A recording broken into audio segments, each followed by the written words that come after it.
Yan, hello po sa ating lahat. So, Beyonce ay may pinaghahandaan nga daw po at Edu handang umalalay.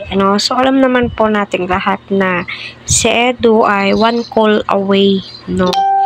Anytime ay pwede po niyang puntahan or pwede pong tawagan ni Beyonce itong si Eds. Pero yung ugali po talaga ni Beyonce ay maa-amaze ka kasi nga hindi po siya yung taong mahilig na konting kibot ay agad na tatawag kapag nagka-emergency, as long as kaya niyang solusyonan o kaya nilang solusyonan, 'di ba?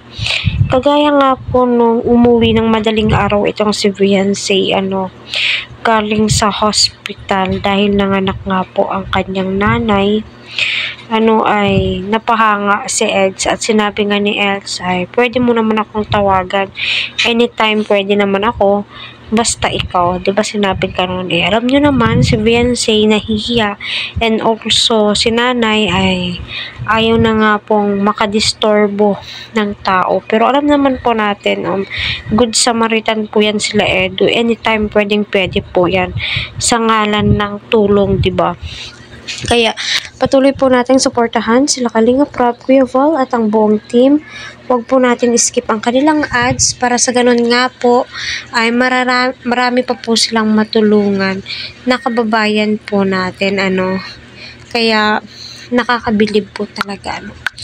100% na ang mga sponsors ni Beyonce ay pinaghahandaan na po ang nalalapit na kaarawan ni Beyonce. Kita naman po natin, grabe, dagsa na po yung mga blessings kay Beyonce. Noon pa man, dagsa na po talaga yung biyaya kay Beyonce, yung pagtulong sa kanya, financially, di ba? Kaya, hindi po lingid sa ating kaalaman na ang mga sponsor niya ay andyan lamang po, nakikinig, and syempre updated po yan palagi kay Beyonce, lalong-lalong na sa usaping financial, di ba?